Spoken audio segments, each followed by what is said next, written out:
All right, man. I just want to go ahead and get into it. I'm glad I didn't release this video so early, and I'm just waiting till more details came out about the situation with the Lakers and Dan Hurley. And I made a couple like videos on other platforms and stuff like that. And that was a short form video or short film video, so it was just really it didn't have my entire thoughts in it. But since everything has happened, he declined the offer. We've seen the wife get have interviews. We've seen him have interviews ever since then, and it just gave me time to process everything. So we all know what happened. We just got a random Woj bomb. I believe like maybe like a week or so ago.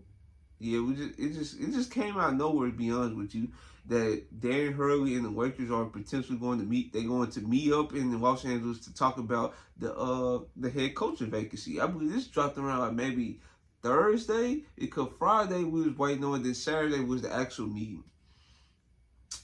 Or it was Friday the actual meeting? Saturday? No. Either way, he met with the Lakers, right, for the head coaching vacancy, and then what I'm finna talk about is going to make sense. So Dan Hurley's wife, she did like a PR tour, whatever, right? So she went into details like within the process. She said the Lakers was trying to make them family because that's what the Lakers is all about. Is trying to build a relationship, trying to bring you in as a family. Like everybody's gonna be involved, right? That's what the Lakers are trying to do, and that's really the main positive of a franchise as of this moment. And I got more to say about the franchise as a whole at the end of this video. But yeah, that's basically the main point of the Lakers, okay? So she wanted to say, she looked at Jeannie Buss's face and she just just didn't understand, and she just got sad because she felt like that Dan Hurley, is her husband, it just didn't feel right because she said it would be so wrong for him to just up and leave. They have kids, I think their own, and the UConn kids that's currently tending there. Just gonna just up and leave them behind, and you already won two national championships. Why not try to go for a third and stuff like that, right? Okay. So Dan Hurley. Now, this is my first time hearing an interview since he declined the offer. This from the Dan Laboratory show. So he went on to describe it, and here you go right here.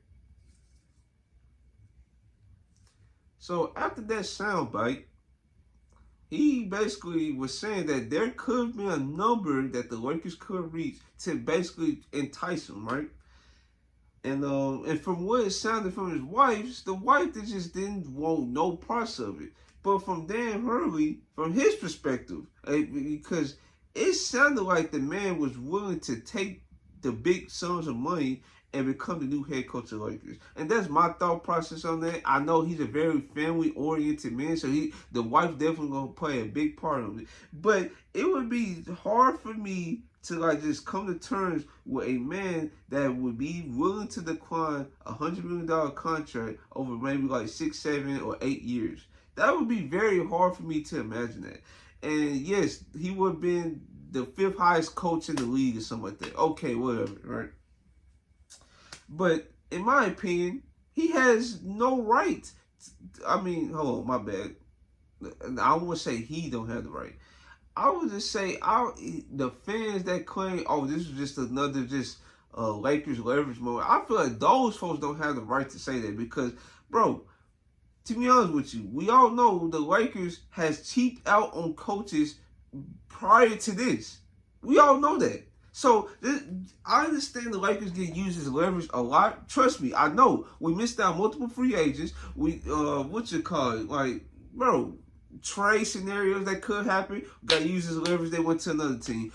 I know about this, but the fact of the matter is, he told you straight up that there could have been a number that could have been reached that to entice him to go to the Lakers and to leave UConn, the three at the chance to get a third national championship in a row, leave his wife. That was like, didn't want him to leave, but she probably understood. And left his dad, who always go to Big Ten games because they always in New York, the New York area, right? So, yeah,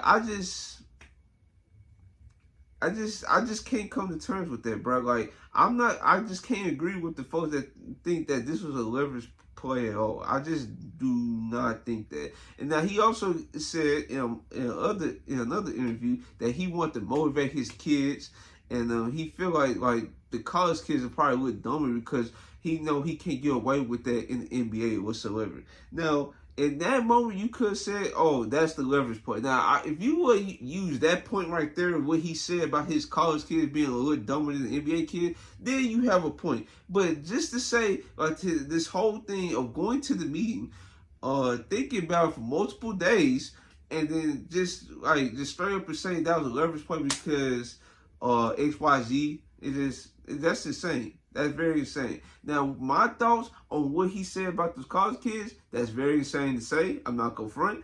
And he's right. At the end of the day, he's right. He's not gonna be able to get away with this in the NBA because the NBA players, guess what? They got their own legacy to build, and they got, they probably will make more money than him, right? So, yeah, he's right on that front, but just to admit that out loud is very insane.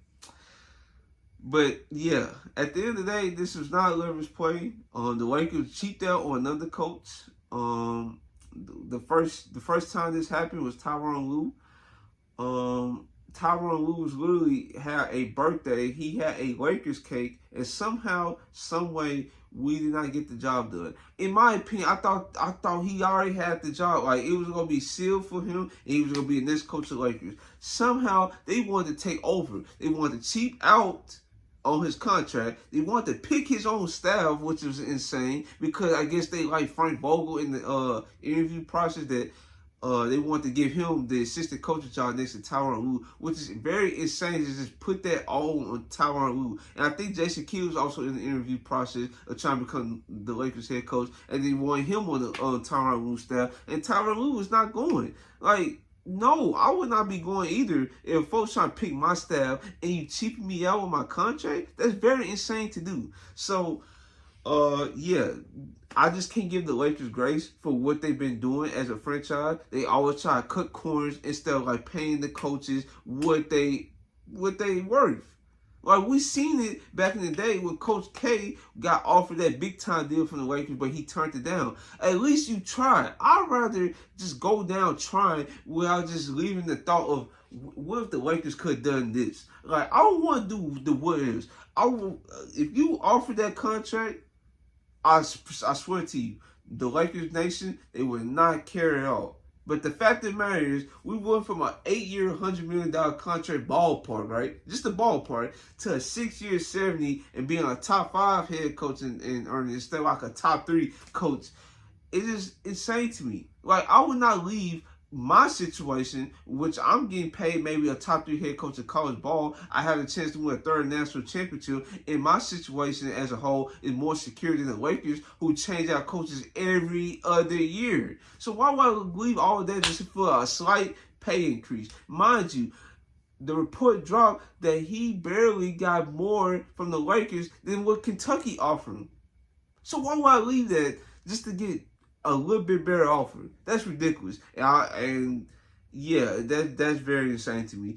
And then you have our former trainer Gary Vee. Everybody remember him for the infamous moment where Kobe finger had popped out and he popped it back in. Everybody remember him, the ball guy, right? He even said the state of affairs of the Lakers is dead wrong, and he just find it hard to watch them nowadays. And I do not blame them. The way they treat people, the way they just do not communicate, the way multiple people is just in the decision-making process is insane to me. Magic Johnson also talked about this too on First Take when he left the Lakers job. We should try to work it out. So when we went back and forth like that, and then she brought Tim Harrison to the meeting, some of the guys. And Tim, wanted to keep him because he was friends with Luke. And Luke's a great guy, great guy. He is. And so when I looked up and said, wait a minute, I only really answer to Jeanie Buss. Now I got Tim involved. And I said, it's time for me to go. I got things happening that was being said behind my back. I don't have the power that I thought I had to make the decisions. And I told them, when it's not fun for me, when I think that I don't have the decision-making power that I thought I had, then I got to step aside. When I took the job, you know how many agents called me and said, you got to watch out for him? And I said, I got to give the guy a fair chance. You know, I can't listen to people. And she loves the Lakers, but she can't be emotionally tied to the guys. And she loved Luke as a man, right? Not because he was a great coach, but as a man. But it's not about... So somebody's got to be the leader. That's Molly. what I mean. It sounds like there's a lot of voices. Yeah, it's too many voices. Jeannie's got to stop that, right? You got to stop people from having those voices, Molly, you talked about. It's too many people at the table.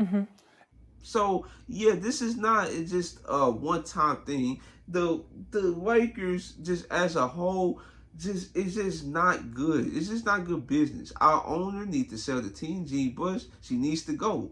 Like, our franchise was not this cheap when Dr. Jerry Buss was alive and he was making decisions. It was not this cheap. Like I just gave you the example with Coach K. He offered him the deal. He was actually serious about getting a top-tier college coach and try to bring him to the NBA. He was serious about that. And, you know, it didn't work. But guess what? At least he tried. Jeannie Buss did not try. She did not try at all. And that's my thoughts on the Lakers front office and why we would never get better as a franchise if we're just going to continue to cut corners. So if you guys like this video, like, comment, subscribe, and this is your boy Terrell, and I'm out.